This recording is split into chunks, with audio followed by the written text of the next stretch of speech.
Os homens que o demitiram achavam que aquele era o fim da história. Não era. Em algum lugar do mundo, neste exato momento, um entregador está estacionando em frente a um prédio sem placa nenhuma. Lá dentro, dezenas de restaurantes preparam pratos que vão aparecer em um aplicativo sob uma dezena de nomes diferentes, mas o prédio em si não pertence a ninguém que você reconheceria. Existem centenas desses prédios, espalhados por cerca de 30 países, e juntos eles valeriam, segundo estimativas, 15 bilhões de dólares. Pergunte a quem trabalha lá dentro para quem eles trabalham, e, segundo alguns relatos, eles simplesmente não têm permissão para dizer. O homem por trás de tudo isso é Travis Kalanick, o fundador que transformou a Uber na startup mais valiosa do planeta, e que foi expulso da própria empresa em 2017, humilhado publicamente, em uma das saídas de CEO mais sórdidas da história da tecnologia. O mundo deu por certo que ele estava acabado. Em vez disso, ele sumiu de vista, e passou a construir algo maior e oculto.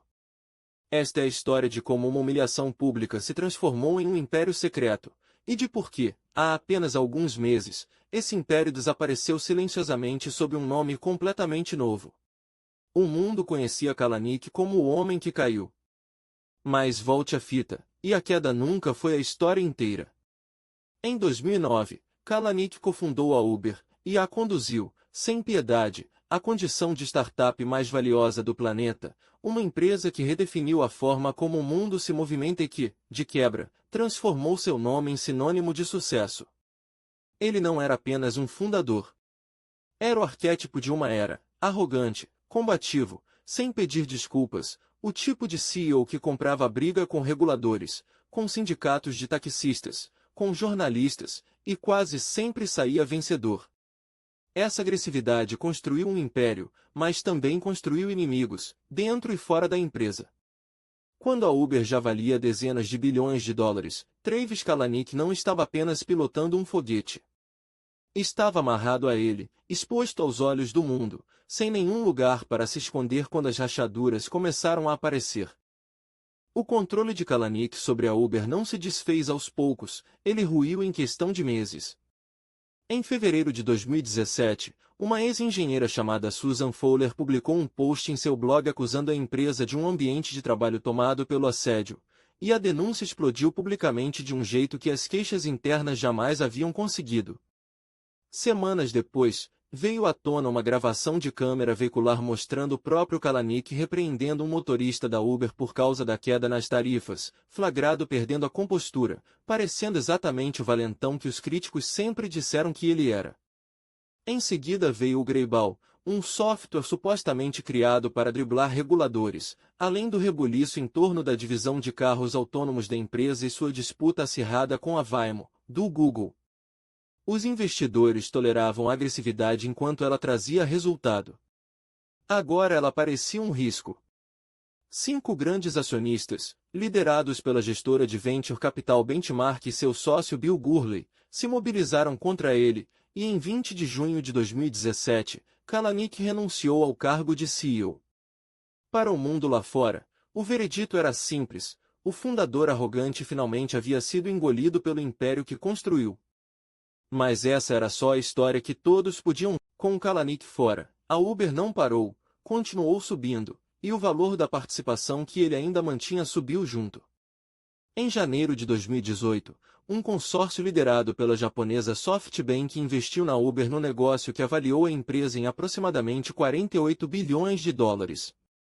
Kalanick sacou o dinheiro, vendendo cerca de 1,4 bilhão de dólares de suas próprias ações ao grupo.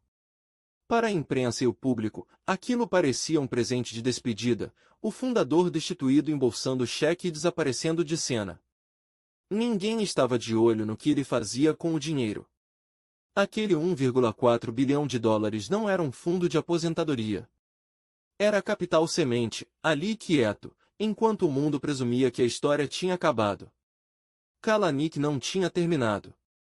Ele só estava se capitalizando, e estava prestes a investir tudo em algo que quase ninguém teria permissão de comentar. Kalanick não desapareceu numa aposentadoria tranquila, foi às compras.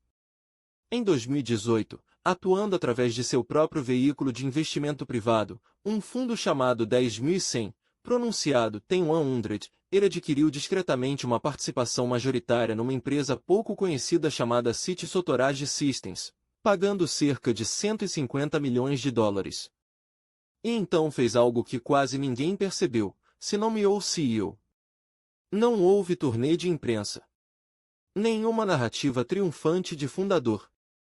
Apenas uma tese, simples e fria. Comprar os imóveis que ninguém queria, estacionamentos envelhecidos, galpões vazios, as cascas de restaurantes de fast food que tinham fechado as portas, e comprar barato, porque estavam em situação de penhora. Onde os outros viam prédios mortos, Kalanick via infraestrutura. Por trás de tudo isso estava o mesmo instinto que construiu a Uber, controlar a camada física que mais ninguém está observando, e deixar o império se erguer sozinho por cima dela.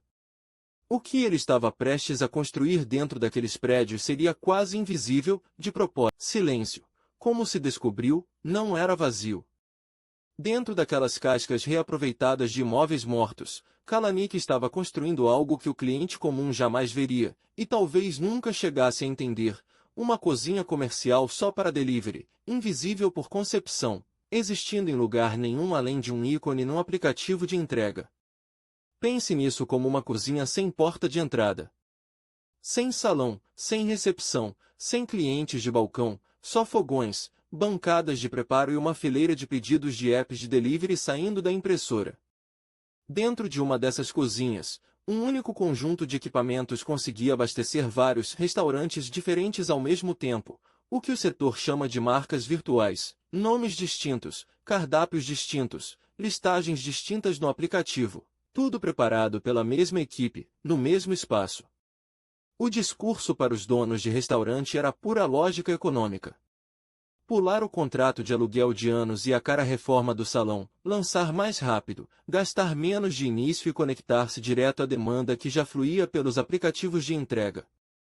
Kalanick colocava isso em uma escala ainda maior, a internet, segundo ele, precisava da sua própria praça de alimentação, uma camada física de infraestrutura funcionando silenciosamente por trás dos aplicativos que todo mundo já usava. Mas construir essa camada exigiria algo que a maioria das empresas de 15 bilhões de dólares jamais ousa tentar. Kalanick não queria apenas uma ideia, ele queria combustível. E o combustível veio do mesmo poço que antes havia enchido o tanque da Uber. Em 2019, o Fundo de Investimento Público da Arábia Saudita injetou 400 milhões de dólares na Cloud Kitchens. Era o mesmo fundo soberano que já havia apoiado Kalanick antes, na Uber, e seu retorno trouxe à tona as mesmas perguntas incômodas de sempre, ressurgindo na esteira do assassinato do jornalista Jamal Khashoggi, um crime que a inteligência americana atribuiu ao Estado saudita. Para uma empresa já alérgica aos holofotes, aceitar aquele dinheiro significava também aceitar aquela sombra. Mas o capital continuou chegando. Em 2021, a Cloud Kitchens fechou uma rodada de captação de cerca de 850 milhões de dólares, e dessa vez o nome no cheque era impossível de descartar como dinheiro marginal, Microsoft. Em 2 anos, a avaliação da empresa havia praticamente triplicado, de cerca de 5 bilhões de dólares em 2019 para os relatados 15 bilhões em 2021. Por trás desse número havia uma presença física que quase ninguém no mundo percebia, centenas de instalações de cozinha, espalhadas por cerca de 30 países, dos Estados Unidos e do Reino Unido até a Índia. Uma rede global de prédios sem identificação, alimentando silenciosamente aplicativos de entrega em dezenas de mercados ao mesmo tempo. Kalanick havia construído algo do tamanho de um unicórnio, cuidando para que quase ninguém, de fora, pudesse dizer o que aquilo realmente era. A próxima jogada de Kalanick não veio com um estardalhaço. Foi silenciosa de propósito, deliberada, quase obsessivamente discreta. Por quase 8 anos, a Cloud Kitchens operou num sigilo quase absoluto. Consta que os funcionários eram proibidos até de revelar para quem trabalhavam. Os prédios em si não entregavam nada, quarteirão após quarteirão de galpões sem identificação, sem placas, sem logotipo, nada que indicasse a quem passasse ali que, dentro daquelas paredes, uma empresa avaliada em 15 bilhões de dólares estava em plena operação. Funcionários e locatários relataram acordos rígidos de confidencialidade e um apagão total para a imprensa. Nada de entrevistas. Nada de perfis. Nada de vazamentos.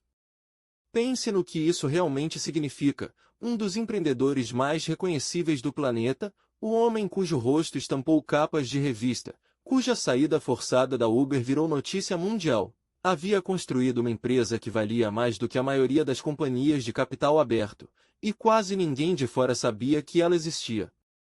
Nem concorrentes. Nem jornalistas. Nem, em muitos casos, os próprios clientes que comiam, todos os dias, comida preparada dentro dela. Aquele silêncio não era acidental. Era estratégia. O apagão de Kalanick não foi testado num tribunal nem numa manchete, foi testado pelo mundo parando de vez. Em 2020, a Covid-19 fechou salões de restaurantes pelo planeta inteiro, e os aplicativos de delivery que passaram anos brigando por migalhas de mercado, de repente, não conseguiam dar conta da demanda. Todo restaurante que ainda resistia precisava de um jeito de cozinhar sem que nenhum cliente atravessasse a porta. Esse era, literalmente, o produto que Kalanick vinha construindo em silêncio havia 2 anos. As Ghost Kitchens, espaços comerciais pensados só para cozinhar para delivery, sem salão nenhum, deixaram de parecer uma aposta arriscada e passaram a parecer visão de futuro. A Cloud Kitchens estava escalando bem na hora em que a indústria inteira virava exatamente para o que ela vendia. Por um instante, o sigilo, o silêncio, aquela disciplina estranha, tudo parecia genialidade pura.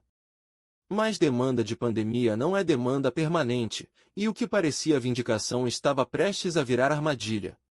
Diners voltaram aos restaurantes, e o vento a favor que havia sustentado a Cloud Kitchens durante a pandemia simplesmente parou de soprar.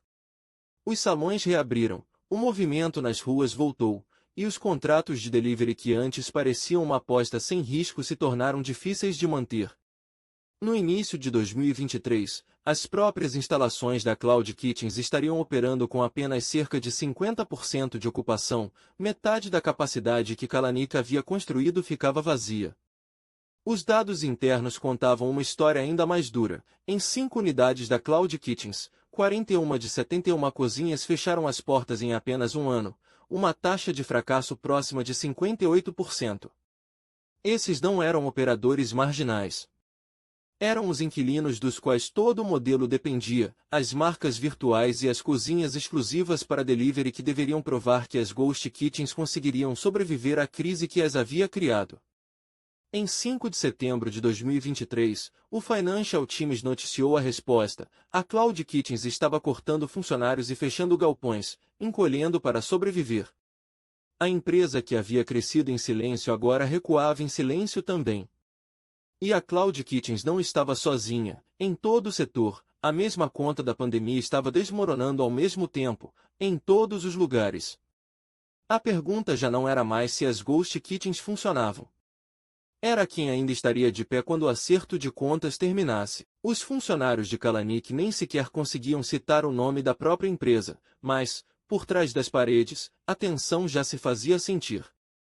Locatários de diversas unidades da Cloud Kitchens começaram a levantar queixas, acusações de práticas enganosas, instalações apertadas e mal cuidadas, equipamentos com defeito, linhas de suporte que nunca eram atendidas, e uma rotatividade de funcionários tão intensa que qualquer continuidade se tornava impossível. Nada disso foi provado judicialmente, mas o padrão, repetido de unidade em unidade, falava por si só. E isso não era exclusividade da Cloud Kitchens. Olhando o quadro mais amplo, toda a categoria das cozinhas fantasma havia feito a mesma aposta, a de que a demanda por entregas da era da pandemia era o novo normal, e não um pico passageiro. Não era. Concorrentes construídos sobre a mesma premissa ruíram no mesmo compasso de tempo. A Zoom fechou as portas. A RF Technology encolheu drasticamente.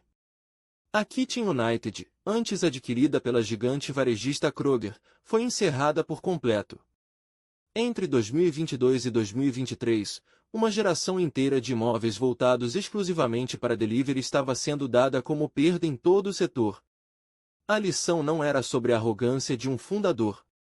Era sobre uma categoria inteira que confundiu uma crise com uma tendência. Os engenheiros que desmontaram a Kitchen United não foram os únicos a apostar em uma reviravolta. O próprio Kalanick tentou lucrar com a joia da coroa do seu império. Em abril de 2025, surgiram relatos de que um braço da Cloud Kitchens no Oriente Médio, a unidade mais próxima de seu primeiro grande investidor, o Fundo de Investimento Público da Arábia Saudita, estava sendo avaliado para uma abertura de capital. Os consultores envolvidos no negócio, segundo as informações, eram o Goldman Sachs e o JP Morgan, que estudavam uma listagem dupla nas bolsas de Riad e Abu Dhabi. Mas o número que circulava contava a verdadeira história. A avaliação-alvo era de aproximadamente 2 bilhões de dólares, uma fração dos 15 bilhões que a empresa chegou a valer em seu auge. Nem essa ambição já reduzida sobreviveu. Em dezembro de 2025, o plano de IPO foi discretamente adiado. O império não estava pronto para abrir capital. Não estava nem pronto para se explicar. Depois de 8 anos de sigilo absoluto, e da abertura de capital de 2 bilhões de dólares que nunca aconteceu, o silêncio do império finalmente foi quebrado, não com um registro na bolsa, mas com um nome. Em 13 de março de 2026, Travis Kalanick rebatizou a City Storage Systems. Os estacionamentos, os galpões abandonados, as cozinhas anônimas espalhadas por cerca de 30 países, tudo isso foi reunido sob uma única bandeira nova, a Tons. A Cloud Kitchens, o negócio de cozinhas fantasmas que o havia transformado em bilionário secreto 2 vezes, foi absorvida pela nova empresa. Mas o novo empreendimento não era mais só sobre comida. A Atons foi apresentada como uma aposta em robótica, avançando também sobre mineração e transporte, além da entrega, infraestrutura física, mais uma vez, só que mais ampla. O anúncio fez algo que a própria Cloud Kitchens nunca tinha feito, nomeou seu próprio segredo em voz alta. A empresa declarou, sem rodeios, que ali terminavam 8 anos de sigilo absoluto, 8 anos em que, segundo relatos, os funcionários nem podiam contar amigos e familiares para quem trabalhavam. Depois, em abril de 2026, Kalanick fez algo ainda mais estranho. Ele voltou. Publicamente. A São Francisco, a cidade que testemunhou sua queda em 2017, para lançar a Tons às claras. O recluso havia saído das sombras. A pergunta era o que ele tinha construído para mostrar a cidade que o exilou o viu voltar. Mas o império que tornou esse retorno possível não era a história que todo mundo conhecia. Era a mesma jogada da Uber, só que vestida de concreto em vez de código. Comprar capacidade barata, dominar a infraestrutura, deixar que os outros assumam um risco, avançar em silêncio. Essa fórmula construiu um negócio de 15 bilhões de dólares, e deixou pelo caminho cerca de 58% dos seus locatários, que quebraram em menos de um ano. 15 bilhões de dólares, erguidos pelo mais famoso fundador em desgraça ainda em atividade, no mais absoluto sigilo. O que significa o fato de ele ter escolhido construir tudo isso dessa forma, e o que acontece agora que ele escolheu não fazer o mesmo?